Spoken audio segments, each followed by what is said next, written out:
Ah yes, Skylanders Academy, the Skylanders TV show that we finally got after Skylanders ended. That's what always confuses me about this show. Why did they not make it during the height of Skylanders? It would have been way more popular and might have even driven the sales up for some of the games. But instead, they wait till the very last game when you know the game series is about to end and make the TV show. You know, going into this, I never really expected that much from a Skylanders TV show that was made to help sell copies of the last game in the series. So after watching with my lowered opinions, let's figure out what I actually think of the show. Now, if you're a true epic gamer, then you might remember that I reviewed Academy back around when I had 200 subscribers, but that video is pretty bad, I think, and pretty outdated, so I wanted to make a new video about Academy. Even though that this show is about Skylanders, this is most likely the last time I'm going to talk about it because outside of reviewing this show, there isn't that much you can talk about it. A couple weeks ago, I made a poll asking you guys if you liked the show, and 58% of you said yes. That's pretty good because more people in the poll said that they'd never seen the show than people who said they didn't like it. So let's see if I agree with you guys about this Netflix original. Let's find out. Was Skylanders Academy actually good? So in case you couldn't figure out, I'm going to go look at each season of the show one by one, and then overall I'm going to say if Academy is worth watching. At the end of the video, I'll tell you if I would recommend the show to you. So let's get right into season 1.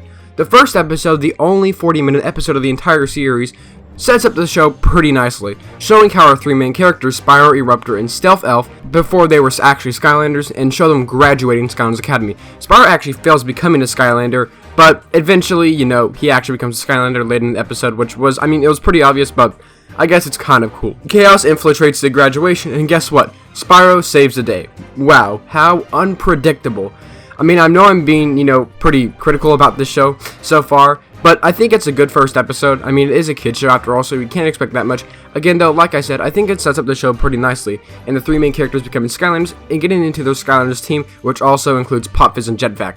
Shocker, all of these guys are the main NPCs of Imaginators, as this was really the show that we're trying to help sell Imaginators. As the first season goes on in the show, we don't really have an overarching story because this was the first season and we didn't know if we'd actually get a season 2. There is really not an overarching story, at least on the Skylanders side. In the third episode, they even make their own Imaginator though. That's cool. I know Kingpin says I can do anything a Skylander can, but since I haven't exactly done a single thing yet... Wait, Dan TDM? This is the bread that you asked me to get, and you can now go make me a sandwich. Each episode is half of us looking at the Skylanders, and half of the episode focused on Chaos and his shenanigans. Really, the only last 2 episodes of Season 1 have a bigger story to tell than the 11 episodes that were previously there. In the last 2 episodes, Chaos finds Cassandra's spellbook. Chaos's mom also makes an appearance in the show, which I think is quite interesting. And anyway, he finds evil spellbook, which apparently has some bad things in it, and he really wants it. At the same time, Talking Crash somehow gets into Skylands cause, magic.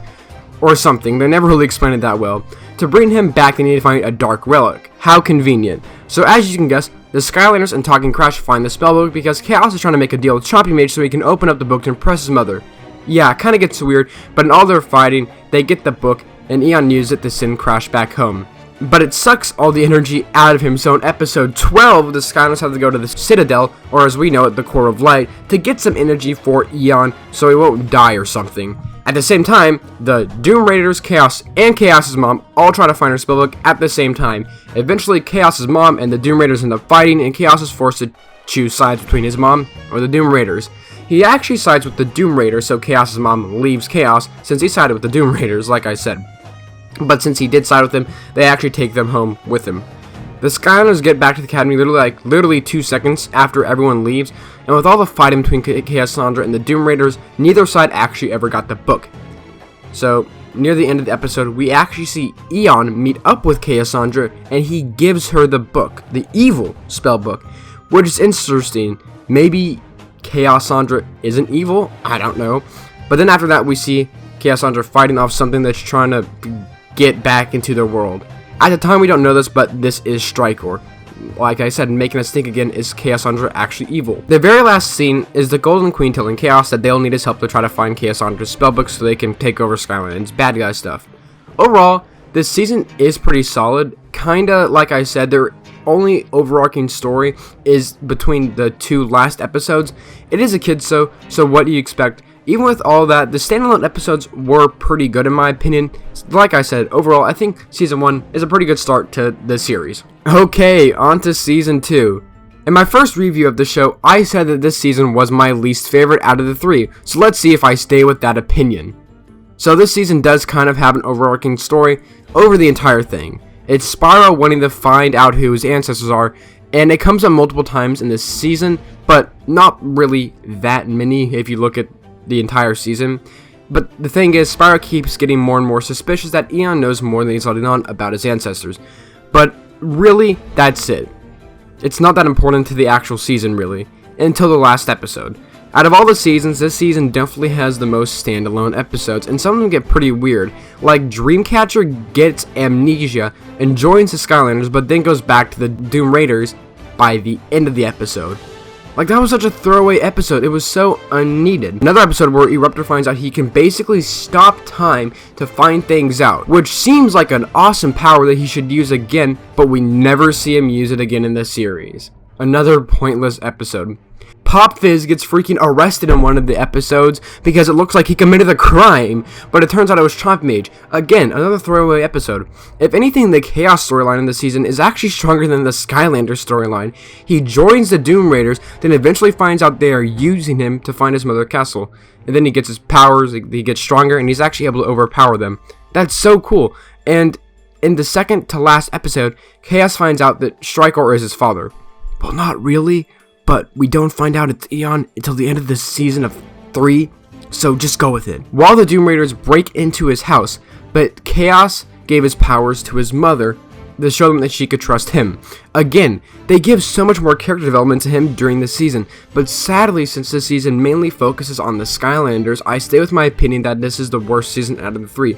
Not that it's a horrible season of television, I mean there is only 3 of these, but it just kind of goes backwards with the quality of the previous season.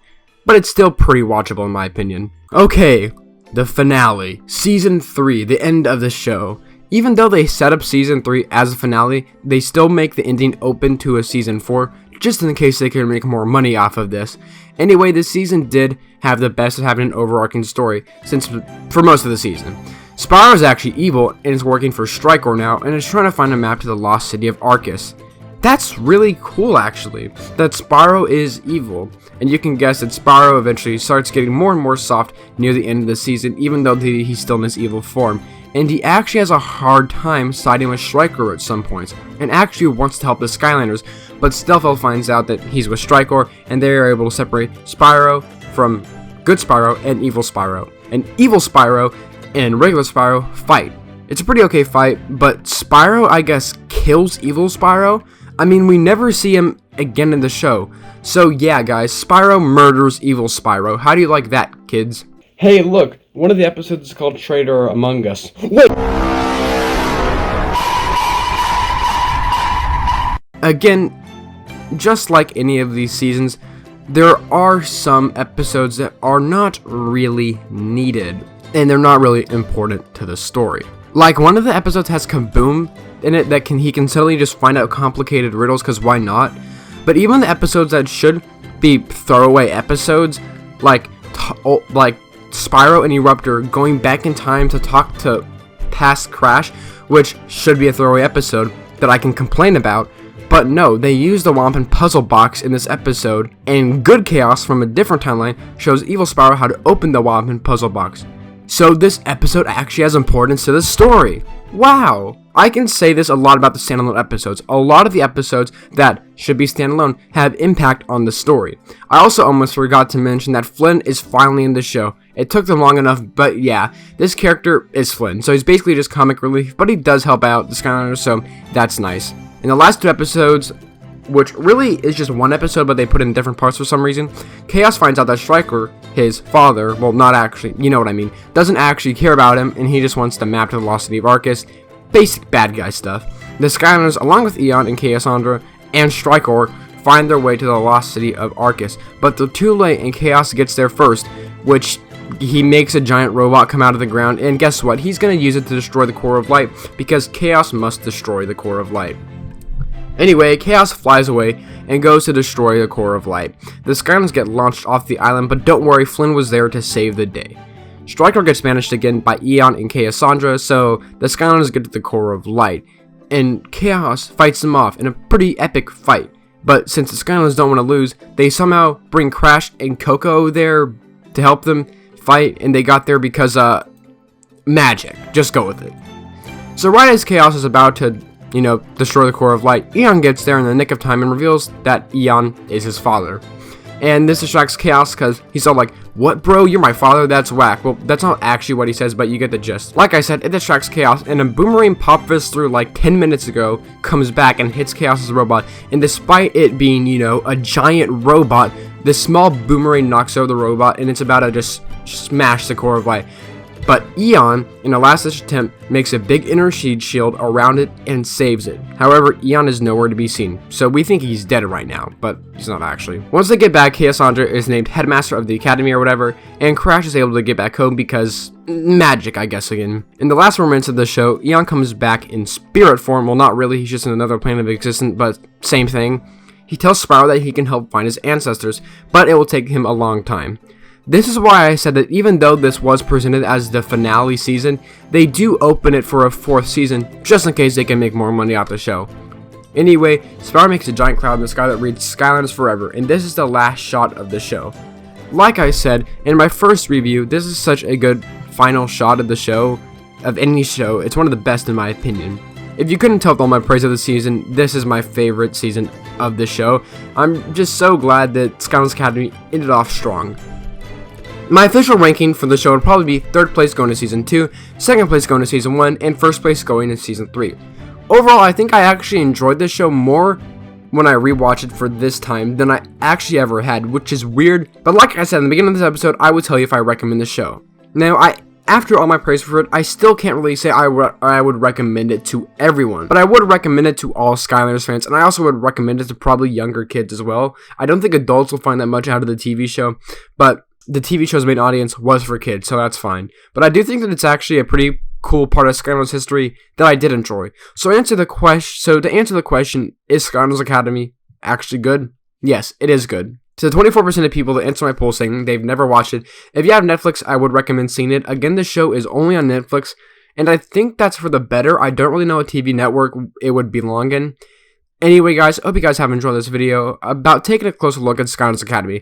Even with all its problems, it's still a pretty solid TV show. So if you end up watching it, I hope you enjoyed as much as I did. But with all that being said, I hope you have a great day, and thank you guys for watching.